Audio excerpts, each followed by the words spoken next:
नमस्कार, ये तस्वीरें देख रहे हैं, ये हैं करनाल के ऐतिहासिक रामलीला ग्राउंड और अखाड़ा दंगल कमेटी की ज़मीन है, जहां पर आप देख सकते हैं धीरे धीरे करते हुए यहां पर कब्जे हो रहे हैं। आप देख सकते हैं ये सब अवैध निर्माण यहां पर धड़ल्ले से हो रहा है। आप तस्वीरों में देख सकते हैं कि ये तस्वीरें हम आपको दिखा रहे हैं दंगल कमेटी, जो सुपर सी दंगल कमेटी है रामलीला ग्राउंड वाली, वहाँ की तस्वीरें दिखा रहे हैं। आप देख सकते हैं एक बड़ा शोरूम भी बना दिया गया है। आप खास तौर पर देखें कि ये पूरी तस्वीरें जो हम आपको दिखा रहे हैं ये करनाल के सुप्रसिद्ध दंगल अखाड़ा कमेटी की जमीन है। यहाँ पर प्राचीन समय में लगातार दंगल हुआ करते आ रहे हैं। और बात करें कि इस जो दंगल कमेटी के जो प्रधान हैं, उन्होंने इस जमीन पर अवैध कब्जों को हटाने के लिए एक कंप्लेंट पुलिस थाने में दी है। आप देख सकते हैं तस्वीरों में। आपको बता दें लगातार यहाँ पर किसी न किसी तरह से कब्जे किया हो रहे थे और इसको लेकर हमने भी लगातार खबरें दिखाई थी, लेकिन प्रशासन ने कार्रवाई भी की, पुलिस को भी भेजा, लेकिन उसके बावजूद जो ये भू माफिया कह सकते हैं इनको, जिन लोगों ने ये कब्जे किए हैं, वो बाज नहीं आए और आखिरकार उन्होंने ये रेलवे रोड की तरफ के जो शोरूम है पीछे से ये सीढ़ियों को कम कर दिया गया है और ये पीछे तक कब्जे कर लिया है। दोस्तों, अब ये मामला दंगल कमेटी ने पूरी तरह से उठा दिया है और इस मामले में कई केस अदालत की शरण में भी जा चुके हैं। इस प्राचीन भूमि को बचाने के लिए दंगल कमेटी आगे आ चुकी है। दोस्तों, हम आपकी बात कराएंगे दंगल कमेटी के अध्यक्ष से। दोस्तों, जो ये वीडियो हमने आपको दिखाया है, अब दिखाते हैं इस वीडियो का अगला सीन आप देख सकते हैं। ये एक गुफा है, मतलब कि एक दुकान है जिसका मुंह रेलवे रोड की तरफ है और अंदर से क्या काम किया है, चालाकी देखो इन लोगों की, शातिर बदमाश कह सकते हैं कि ये सिलेंडर को तोड़कर और ये वाला जो बीम है, ये बीम यहाँ पे खड़ा कर दिया है। और उसके बाद यहाँ पर जो इनलीगल एक्रोचमेंट्स कंस्ट्रक्शंस जो दंगा कमेटी की जगह पर की जा रही है, आप देख सकते हैं ये पीछे से ये 9 इंच की दीवार उठा दी है, बीम डाल दिए हैं, जबरदस्त यहाँ पर अवैध कब्जे चल रहे हैं। और पंखा दंगल कमेटी के जो अध्यक्ष हैं कंबोज साहब, वो हमारे साथ जुड़ने वाले हैं, उनसे बातचीत करेंगे। कंबोज साहब, ये क्या हो रहा है, ये आपको नहीं पता लगा? ये मेरे को जैसे कल पता लगा शाम के टाइम कि वहाँ पे पिलर बना रहे हैं, क्योंकि पीपल का पेड़ है ये, तो इस पीपल के पेड़ की ओट में ये सारे काम करे। लेंटर तोड़ा इन्होंने, पौड़ियाँ तोड़ी और उसके बाद इन्होंने बीच में ये पिलर खड़े करे, साथ में इन्होंने बीम डाले कि ताकि जो पहले बनी हुई कंस्ट्रक्शन है वो नीचे से तो कमज़ोर है, लेकिन ऊपर इन्होंने अपने उसको एल टाइप में ये शोरूम बनाने लग रहे थे। तो जैसे ही मेरे को पता लगा तो मैं फिर यहाँ पे आया। हमारे दंगल कमेटी के दूसरे साथी जो हमारे खजांची हैं राजेंद्र नंबरदार जी, वो भी आए, और उसके बाद रिंकल जी जो हमारे लीगल एडवाइज़र हैं, उनको भी हमें यहाँ पे इकट्ठे हुए और हमने इनकी जो से उसको बुलाया मालिक को, और बुलाने के बाद इसमें कही क्या क्या कर रहे हैं, कहा जी मैंने तो रामलीला सभा वालों से और पैसे दिए हैं उनको। तो उसने उसका राजेश का नाम, गौरव का नाम लिया कि गौरव ने जो हमारे से पैसे, मगर गौरव कौन है? तो कहने लगे वो रामलीला सभा का वो सेक्रेटरी है। तो मैंने क्या, मैं उससे पैसे उस क्या किस बात के, ये तो ज़मीन तो जो या हिस्टोरिकल प्लेस है, ये कोई उसकी थोड़ी ज़मीन है। तो उसने कहा कि रामलीला सभा जो वो कह रहे हैं, मगर रामलीला सभा की तो ज़मीन ही नहीं, कि हाँ एक बिस्सा भी ज़मीन नहीं, तो कैसे आप जो इसका कब्जा कर रहे हैं? तो उसने कहा जी मैंने तो उन पर वो रसीद भी कटवाई हुई है और उनको पैसे दिए हुए हैं। ये रामलीला सभा का नाम ले करके, और उसके बाद अपना जो, क्योंकि रामलीला सभा के नाम इस जगह पे एक भी बिस्सा ज़मीन का नहीं है। जमाबंदी के अंदर जमीन किसके जो है ये शामला ज़मीन है, और जो शहर शामलात होने के नाते ये जो इसकी जिम्मेदारों की ये ज़मीन है, क्योंकि यहाँ पे चकबंदी नहीं हुई थी। चकबंदी ना होने की वजह से, क्योंकि ज़मींदार अपने जो ना वो लगान से बचने के वास्ते उस ज़माने के अंदर अपने गेहूँ चरान की ज़मीन छोड़ देते थे। उसका अगर यहाँ पे चकबंदी हो जाती तो फिर तो इसका शहर शामलात का बंटवारा हो जाता। लेकिन जो चकबंदी ना होने की वजह से यहाँ पे ये शहर शामलात का बंटवारा नहीं हो सका, जिसकी वजह से ये लोग नजायज़ और रेलवे रोड पे ये दुकानें जिनसे सबसे किराया नाजायज़ लेते हैं, जबकि सरकारी ज़मीन जो है वो नगर निगम की उस प्रशासन की कहती है। लेकिन ये किस हिसाब से उनसे पैसे ले रहे हैं, क्योंकि दुकानदार कहते हैं कि जी हम तो उनको पैसे दे देते हैं और वो रसीद हमारी कहते हैं। मैं कभी रसीद कैसे काटते हैं? रसीद तो बच्चे छोटे छोटे मैंने क्या मैं ये जो कोई प्रोग्राम करते हैं, जन्माष्टमी करते हैं, उनकी भी रसीदें काटते हैं। रसीद कोई ये कोई वैसे थोड़ी है कि भाई जो डॉक्यूमेंट वैसा। तो मैंने उनको, ये जो अनिल कुमार जी थे, ये मेरे वहाँ वर्कशॉप पे पहुँचे, तो मैंने वर्कशॉप पे इनको सारा रिकॉर्ड दिखाया, जमाबंदी दिखाई, गिरदौरियाँ दिखाई। मैंने क्या मैं दिखाओ इनके अंदर उनका कहाँ चीज़ है। तो उसने खुद कहा कि भाई हमारे साथ ये चीटिंग हुई है और ये इस तरह से करके ये बीजेपी को बदनाम ना करो। बीजेपी कोई किसी को ये नहीं कहते, मगर मुख्यमंत्री बहुत ईमानदार आदमी है, आप कैसे जॉनसन उसको करें। लेकिन ये इसकी आड़ में, बीजेपी की आड़ में, और ये लोग इस तरह से करके अपने पैसे हड़पते हैं और ये करोड़ों रुपए के अंदर जॉनसन वो करते हैं, क्योंकि लाखों में तो ये पैसे लेते हैं। इन्होंने पिछली तरफ भी ये पौड़ियाँ के साथ साथ 50-50 लाख रुपए की एक दुकानदार से इनकी बात हुई थी और इन्होंने देने की वो करी थी। लेकिन हम एकदम जैसे ही पता लगा हम कोर्ट के अंदर गए, कोर्ट के अंदर हमने जाकर के स्टे लिया इसका, क्योंकि पहले ये गंद घेरते थे, कचरा घेरते थे, कुश्तियाँ यहाँ पे करनी बड़ी मुश्किल हो गई थी। शहर के लोग मेरे को बार बार कह रहे हैं कि जी ये क्या करवाया आपने। जब मैंने अपनी शर्मिंदगी से महसूस करी तो उस वक्त मैं कोर्ट के अंदर गया और इनके खिलाफ अब स्टे लिया। अब भी 8 दुकानों के उसमें स्टे है। जोन से ने दुकानों में 5-7 ये पौड़ियाँ इन्होंने उसमें मिलाई है, कवर की है, उन सब के खिलाफ हमने कोर्ट में मुकदमे डाले हुए हैं। मैंने ये मुकदमों की नकल भी अनिल जी को दिखाई। मैंने कहा मखा जी आप ये देखो। उसने एक उसको देखा तो कहने लगा जी मैं आपके कार्य से बहुत खुश हूँ, क्योंकि आप जो है ईमानदारी से काम करते हैं। और इससे पहले जो ये रामलीला सभा वाले हैं, ये कई बार किसी साथी के थ्रू वैसे थ्रू अब जी हम जहाँ आपसे समझौता करना चाहूँगा, पैसा यहाँ पे नहीं चलता। मैंने ज़िंदगी में जो सा नफरत है तो बेईमानी आदमी से है, उसी चीज़ को मैं लेकर के यहाँ पे जो वो चल रहा हूँ। ये अगर मैं इस के खिलाफ एक्शन ना लेता, ये स्टे ना लेता, इस जगह पे कभी का कब्जा हो गया था। इसके अंदर कुछ लोग बीजेपी का नाम ले करके और इस तरह से प्रशासन को बदनाम कर रहे हैं। और ये यहाँ जो दंगल होते हैं, ये दंगल कमेटी ने ही पौड़ियाँ बनवाई थी, क्योंकि हिंदुस्तान आज़ाद होने से पहले जो पाकिस्तान का पहला प्रधानमंत्री लियाकत अली थे, उनका परिवार यहाँ पे कुश्तियाँ कराता था। और इसमें यह हिस्टोरिकल प्लेस होने के नाते जैसे ही वो यहाँ से पार्टीशन हुआ, तो पार्टीशन के बाद यहाँ पे अपने दंगल कमेटी ने श्री जगदम्बा देवी पंखा दंगल कमेटी के नाम पे 3 दिन वही दंगल कराते हैं, क्योंकि वो भी शुक्रवार, शनिवार और इतवार को कराते थे। और क्योंकि मुसलमानों का जो दिन होता है शुक्रवार, ये बड़ा शुभ दिन होता है, तो हमारे भी पंखे निकलते हैं और उनका भी पंखा निकलता है। तो हमारे भगत राम बजाज जी ने ये जो प्रण करके और ये रजिस्टर्ड कराई थी सभा, जो श्री जगदम्बा देवी पंखा दंगल के नाम से मशहूर है। और ये सारा साल के अंदर 2 बार फंक्शन करते हैं, ये जो 3 दिन का जो नवरात्रों के अंदर, और उसके बाद शिवरात्रि पर दंगल कर रहे हैं। यहाँ पे बच्चों को उससे बड़ी प्रेरणा मिलती है। यहाँ पे हिंदुस्तान का बड़े से बड़ा पहलवान, चाहे चंदगी राम था, चाहे मेर दिन था, वो सब यहाँ पे कुश्तियाँ लड़ करके गए।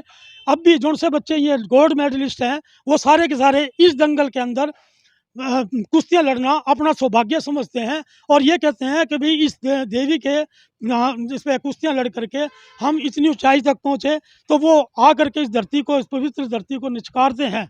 इसके अलावा जो यहाँ पे जो पहले ईरान, इराक और ईरान से पहलवान यहाँ पे आकर के इसमें पार्टिसिपेट करते हैं, आज भी हिंदुस्तान के सारे प्रदेश से, सारे देश से, यहाँ पे हर प्रदेश से यहाँ पे पहलवान आते हैं और कुश्तियाँ लड़के जब वो जाते हैं। आप ये कुश्तियाँ अब कहाँ लड़ेंगे? ये तो सारा पक्का कर दिया, आप देख रहे हैं टाइलें लगा दी, यहाँ पर पूरा ग्राउंड ही खत्म कर दिया। हिस्टोरिकल प्लेस का सारा अवैध कब्जा होता जा रहा है लगातार। यहाँ भी आप देख सकते हैं, ये आगे से पिलर उठा दिए हैं, बीम उठा दिए हैं और उसके बाद ये तैयारी चल रही है पूरी की पूरी। ये काम रुक चुका है। देखो भाई साहब, ये तो काम रोका है। ये जबरदस्ती रात थाने के अंदर इनकी दरख्वास्त भी दी थी, अभी तक पुलिस वाले यहाँ पे नहीं आए, जबकि हमने अपने बंदा को यहाँ पे छोड़ रखा कि भी कोई भी कंस्ट्रक्शन अगर करे तो हमारे को इन्फॉर्मेशन दो, तो इस करके ये अपना रुका हुआ है।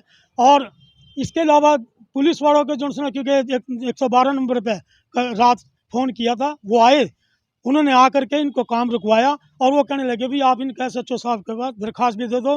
रात को ही 8:30 बजे हम दरख्वास्त दे करके आए और उसके बाद फिर उसका आज कोर्ट में तारीख थी, जिस ASI के जिम्मे लगा था, उसने कहा जी मैं कोर्ट में हूँ, किसी मर्डर केस के अंदर मेरी गवाही है और जैसे ही वहाँ से फारिग हूँगा तो मैं मौके पे आऊँगा।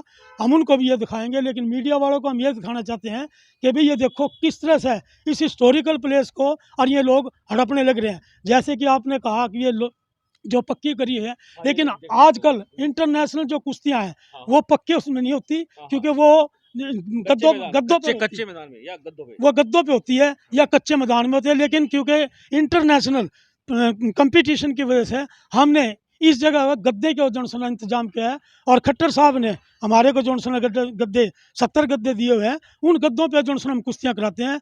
हम एक तरफ तो गवर्नमेंट के हम शुक्रगुजार हैं कि जिन्होंने हमारे को इतनी फैसिलिटी दे रखी, और दूसरी तरफ कुछ ऐसे भ्रष्ट वो हैं जो कि उन गवर्नमेंट की आड़ के अंदर और ये गवर्नमेंट को बदनाम बदनाम कर रहे हैं। मैं आपसे यही प्रार्थना करता हूँ कि इसको ज़्यादा से ज़्यादा लोगों को दिखाएं, और इसमें हर इतवार को जो बच्चे हैं ये, क्योंकि इसके जो सदर बाज़ार के और आसपास के वो सारे यहाँ पे क्रिकेट खेलते हैं। ये देखो सामने में ईंटें पड़ी हुई हैं, क्योंकि उनके बेचारों के पास इतने साधन तो होते नहीं कि वो विकेटें ले सकें, या वैसे जो वो सिर्फ बैट से और ईंटों की विकेटें बना करके वो यहाँ पे जो है वो खेलते हैं। लेकिन वो गरीब बच्चे होने के नाते वो संघर्ष नहीं कर सकते, जिसमें उन्होंने मेरे को बताया कि अंकल जी वहाँ पे तो इस तरह करके और कंस्ट्रक्शन चल रही है। तो तब मैंने आकर के यहाँ पे राजेंद्र नंबरदार जी को कहा कल शाम को, मैं कहा जी आप जाओ, क्योंकि मैं आउट ऑफ स्टेशन था और वहाँ से फारिग होते के साथ ही मैं यहाँ पे आया। अब बात करें रामधन जी, एक सामने शोरूम बन रहा है, आप आ जाओ इधर, एक बार वो शोरूम मैं आपको दिखा देता हूँ। डबल स्टोरी शोरूम बन रहा है और दो मिस्त्री नहीं, 4-4 5-5 मिस्त्री वहाँ पर काम कर रहे हैं, वो देख सकते हैं। वो उसका क्या किया आपने? उसके भी जो है खिलाफ हमने जब ये कहा था, ये ईदगाह जो बराबर में है, ईदगाह वालों से इन्होंने अपने वो ली हुई है, और इसमें ईदगाह की वजह से हम अपने चुप हो गए कि भाई कभी ऐसा ना हो यहाँ पे कोई दंगा फसाद और वैसे हो। उस जगह को हमने सिर्फ इसलिए हमने नहीं पता ना, हमने निशानदेही ली उसकी, लेकिन जहाँ पे कुश्तियाँ होती हैं, जहाँ पे लोग बैठ कर के देखते हैं, इन जो ये पौड़ियाँ हैं, इन पौड़ियों पर जनता बैठती है और जनता बैठ कर के बड़ा दंगल जो है आनंद लेते हैं दंगल का। और आज ये इन पैड़ियों को जो है ख़त्म करते जा रहे हैं। मैं तो हैरान हूँ कि आने वाले टाइम में बच्चों को जो है कैसे उनको वो पब्लिक को कहाँ पे बैठाएंगे, क्या उसमें वो जाता है। कोरोना के टाइम में 2 साल दंगल नहीं होने में हर ये तरफ से आवाज़ उठी कि भाई आप DC साहब से परमिशन लो। मैं भाई परमिशन तो मिली नहीं। लोगों के अंदर इसकी चाहना इतनी है कि दंगल के टाइमों में पहले ही 1 महीना पहले कहना शुरू कर दे जी दंगल कौन सी तारीख के है। फिर हम उनको कहते हैं भाई अभी तो जो है डेट फिक्स नहीं की, जैसे ही डेट फिक्स करेंगे तो आपको बताएंगे। मैं ये कहता हूँ कि अगर ये जगह और इस तरह से ये कवर करते चले गए तो दंगल कहाँ पे होगा। यहाँ इन गरीब ये जो परिवार हैं ये, इनके लिए तो इस जगह के अलावा क्या एक्शन क्या रहने वाला आपका? ये पूरी जमीन पंखा दंगल की है, किसकी ये पूरी ज़मीन पंखा दंगल की है, क्योंकि ये 1947 से पहले भी यहाँ पे दंगल होते आ रहे हैं और आज भी जो है उसी तरह से हम तो उस परंपरा को बरकरार रखते हुए, और लाला भगत राम बजाज जी ने जिन्होंने ये जो संस्था बनाई थी, उनके कदम चलों पर चल करके इस परंपरा को बनाए रखे हुए हैं। प्रधान जी इधर देखना, इधर भी देखिए आप, इधर भी ये सारे धीरे धीरे दुकानें शोरूम बन गए हैं। जिन्होंने ये बनाए हैं इन सब के खिलाफ हमने कोर्ट में जो वो गए हैं और अभी नोटिस इनको सबको आ चुके हैं। अब ये जो दुकानदार हैं ये खुद ही जो है बड़े तंग आके, क्योंकि इनकी किराया तो रामलीला सभा लेती है, जबकि रामलीला सभा की ये जगह ही नहीं, ये दुकानें ही नहीं, तो कैसे जो है इसके वो गुमराह करके लोगों से ये पैसे हटते हैं। और इसका क्योंकि बेरोजगारी की वजह से लोग इनके बम्फे में आ जाते हैं, वो सोचते हैं बड़े अच्छे सुहावने सपने कि भाई हम दुकान करेंगे यूँ करेंगे, लेकिन जिस वक्त वो कहते हैं हमारे साथ चीटिंग होगी तो फिर में बड़े पछताते हैं। मैं ये कहूँगा कि प्रशासन को इस तरफ बहुत ज़्यादा ध्यान देना चाहिए, पुलिस वालों को भी पूरा ध्यान देना चाहिए कि भाई इस जगह को बिल्कुल कोई डीसी करनाल से बात हुई है आपकी इस जगह को सुरक्षित करने के लिए, बचाने के लिए? डीसी के साथ पास भी पहले बात हुई थी, लेकिन उस वक्त मैंने फिर कोर्ट से स्टे लिया, क्योंकि वो कहने लगे कि कचरा डालने के लिए हमारे पास उस जगह नहीं है। मेयर से भी मैं मिला था, लेकिन उसके बाद हम जब कोर्ट से स्टे लिया तो फिर उसके बाद अब ये उन्होंने, पूरी जमीन पर स्टे हो चुका है हाँ, स्टे उसका और किसी तरह की कोई कोई कंस्ट्रक्शन कंस्ट्रक्शन नहीं चल सकती इसके ऊपर, और ना इसके अंदर कोई कबाड़ गिर सकता, ना इसके अंदर कोई ये कंस्ट्रक्शन का सामान गिर सकता। अब जो ये इसने किया है इसका क्या रहने वाला है? इसके खिलाफ कंप्लेंट वो करेंगे, और उसके बाद इसके कंटेम्प्ट ऑफ कोर्ट भी जो है, क्योंकि पुलिस। आपको क्या लगता है, क्या ये हो क्या रहा है यहाँ पर? करनाल में हिस्टोरिकल जगह है और धीरे धीरे लुप्त होती जा रही है, लोग कब्जे करते जा रहे हैं। इसमें ऐसा जी कुछ आदमी है ना, मिली भगत करके, जो रामला के में कहते हैं भी हमारी ये जगह है, जबकि उनकी जगह नहीं है वास्तविक में। वे नाजायज कब्जे करवा रहे हैं पैसे ले लेके, और हमने इनके खिलाफ कार्रवाई भी की है। जैसे हमें पता चला कल 100 नंबर शाम को पता चला मेरे को, भाई यहाँ नाजायज कंस्ट्रक्शन करवा रहे हैं, कोई गौरव गर्ग है, अनिल ने बताया, दुकानदार ने, जिसने उसने कहा भी मैंने उसको कुछ तो कैश पैसे दिए, चेक के थ्रू, कुछ नगद पैसे दिए। मैंने कहा वो तो मालिक नहीं है, किसको पैसे दे दिए तूने? और उसको आगे रोका। फिर मैंने 100 नंबर पे पुलिस को इन्फॉर्म किया, पुलिस आई, उन्होंने इनको रोका। उसके बाद 112 पे डायल आज वो तो वो जब एएसआई के पास गए, जिसके पास ये केस चला गया, उसने बोला भी मेरी कोर्ट में तरीक है, आप है ना आज अगर जो दोबारा कंस्ट्रक्शन करे डायल 112 पे फ़ोन कर देना और मेरी उनसे बात करवा देना, पुलिस तुरंत आएगी आपकी सहायता के लिए और काम रुकवा देगी। बाकी मैं शाम को जब आज जैसे ही आऊँगा कोर्ट से फ्री होके, मैं इनको थाने में बुलवा लूँगा। रामधन जी ने इनके खिलाफ मुकदमा दर्ज करने की बात की है आपने पुलिस से? हाँ जी, की है, लेकिन वो कंटेम्प्ट ऑफ कोर्ट बनती है। इनके वकील से मेरी बात हो रही है, वो तो कहने लगे कि पहले इनके खिलाफ पर्चा दर्ज कराओ, क्योंकि कंटेम्प्ट का ये प्रोसीजर है कि थाने के अंदर उनकी एफआईआर लॉन्च होनी चाहिए उनके खिलाफ, उसके बाद वो जो सा फिर कंटेम्प्ट कोर्ट में डालेंगे। एक बात है, क्या कहना चाहोगे लोगों से भी, ताकि इस जगह पर वो अपनी जो भू माफिया वाली नजर है उसको हटाए? मैं तो यही कहूँगा कि भी लोगों को हमारा साथ देना चाहिए इसमें, क्योंकि यह आम पब्लिक की हिस्टोरिकल प्लेस है और इसको बचाने के लिए लोगों की पूरी सहयोग की ज़रूरत है। ऐसे मौके पे तो सबको यहाँ पे निकल करके आना चाहिए, और पहलवान तो सारे के सारे लड़ने के लिए तैयार हैं, लेकिन मैं उनको रोक रखे, मैं कभी लड़ना नहीं, क्योंकि हमने कानूनी कार्रवाई करनी है, और कानूनी कार्रवाई के हक में ही हम चल रहे हैं। क्योंकि फिर एक गलत आदमी में हमारे में क्या फ़र्क है, जो ये कंस्ट्रक्शन करके और इस तरह से ज़मीनों को हड़प कर रहे हैं। अगर हम इस तरह से, मैं गिरा भी सकता हूँ इनको पहलवान, क्योंकि अब भी खाड़े में 20-25 पहलवान हैं और वो 1 मिनट भी नहीं लगाऊंगा घेरने में, लेकिन मैंने लाला जी को कहा कि भाई इसको पहले घेरो आप, मैं उसके बाद जो सुना वो करूँगा। वो कहने लगे अब जी मुकदमा ना करो, मैं कहा मुकदमा उस वक्त नहीं करूँगा अगर आप ये घेर लेंगे, अगर आप नहीं घेरोगे तो मैं कितने दिन का टाइम दिया आपने इनको? ये शाम तक का टाइम दिया। दोस्तों आज शाम तक अगर ये कंस्ट्रक्शन यहाँ से नहीं हटी तो इनके खिलाफ मुकदमा दायर हो जाएगा, कंटेम्प्ट डल जाएगी। और आप देख सकते हैं ये श्री जगदम्बा देवी पंखा दंगल कमेटी की ये जगह है। आप तस्वीरों में देख सकते हैं कि ये पूरी की पूरी जगह पर जो भू माफिया है उनकी नजरें गड़ी हुई हैं। आप देख सकते हैं। एक बात कहना चाहूंगा कि जो ये सामने आप देख रहे हैं, छोटी सी जगह थी इसके पास, कूलर वाले के पास, अब इसने बहुत बड़ा कब्जा कर लिया। इस पे भी हमने केस किया है। इन्होंने ये कह रहे हैं, इन्होंने भी पैसे दे के ना उन भू माफिया को थोड़ा थोड़ा आगे बढ़ गया ये, इसको मना, ये लड़ने लग गया। फिर हमने कोर्ट का सहारा लिया, इसको भी कोर्ट में खींचा है, भाई तू कब्जा क्यों कर रहा है ऐतिहासिक जगह पे। तो ये कहने लग रहे मैंने तो इसके पैसे दिए हैं भू माफिया। मैं कहा वो मालिक ही नहीं है, रामला सभा तो इसकी मालिक नहीं है। और रामला इन्होंने बैंक्वेट हॉल भी बना लिया, जो रामला पहले जो illegal construction, sir illegal construction हो रही है और नाजायज हो रही है। ये जो ऐतिहासिक जगह है उसको ख़त्म किया जा रहा है। कुछ भूमाफिया है, रामला सभा का नाम लेके हमेशा जिससे भी जैसे गौरव ये हमने तो पता नहीं कौन गौरव उसका नाम आया, दुकानदार ने भी उसका नाम लिया। नहीं भाई हमने थोड़े से तो चेक से दिए, बाकी पैसे मैंने नगद दिए। भाई मैंने कोई सोसाइटी कोई पैसा लेती भी है तो वो चेक के थ्रू लेती है, नगद नहीं लिया करती। ये बोला मेरे को तो पता नहीं, मेरे से तो ले लिया, मैंने तो दे दिया। मैंने कहा भाई ये तेरा काम है, तू जाने है वो जाने, लेकिन हमने तूने नाजायज़ कंस्ट्रक्शन करी, तेरी थाने में कंप्लेंट की गई है और आके अपना जवाब दे वहाँ पे। तू नाजायज़ ये जो रामला सभा वाले हैं इनका कोई लेना देना नहीं जगह से। ये दंगल कमेटियाँ 1947 से 2-2 रुपये एक अगर वे 50-50 पैसे जनता के सहयोग से ले के ये पौड़ियाँ बनाई है। जो हमारे से पहले इसके जो मेंबर थे, प्रधान थे, उन्होंने, हम तो इसके संरक्षक बने हुए हैं। अब जब हम मेंबर हैं, हम इसकी रक्षा करेंगे। और सरकार से और आपके चैनल के माध्यम से भी ये है भी इसको ज़्यादा से ज़्यादा लोगों को दिखाए भाई कैसे ऐतिहासिक जगह पे कब्जा किया जा रहा है। बिल्कुल दोस्तों, हम चाहेंगे ज़्यादा से ज़्यादा इस खबर को शेयर कर देना। ये आपको दिखा देते हैं पीछे जो ये सीढ़ियों पर कब्जा हुआ था, इसकी खबरें हमने लगातार चलाई थी, पुलिस भी आई थी, लेकिन उसके बावजूद भी ये कब्जा करने वाले आखिरकार कामयाब हो जाते हैं। दोस्तों, हम चाहेंगे इस खबर को ज़्यादा से ज़्यादा शेयर कर देना। एक बार फिर आप ये सारी तस्वीरें देख सकते हैं। अवैध कब्जे किसी भी कीमत पर नहीं होने दिए जाएंगे। और नंबरदार हैं, उनसे भी बात कर लेते हैं, क्या कहना चाहेंगे। ये कौन सी क्या, रेलवे रोड पे जो सा- हाँ, ये एक जगह और दिखा देते हैं आपको कि यहाँ से जो ये दुकान आप देख रहे हैं कि जिसको ये तोड़कर अंदर कंस्ट्रक्शन कर दी गई है जबरदस्त तरीके के साथ, ये आप जरूर देख लीजिएगा।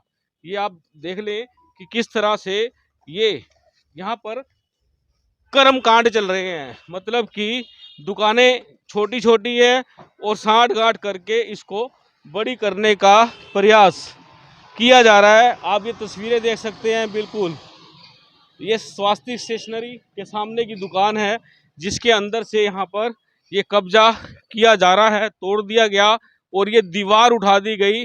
और आखिरकार पंखा दंगल कमेटी को इस बारे में जानकारी मिल गई। दोस्तों, फिलहाल इस मामले की शिकायत पुलिस में की गई है। हम चाहेंगे इस खबर को ज़्यादा से ज़्यादा शेयर कर देना, अपने कमेंट्स कर देना। आप देख रहे हैं अब तक टाइम्स, मैं हूं विकास सुगीजा अपने साथी रिके निषाद के साथ। नमस्कार, जय हिंद, जय भारत।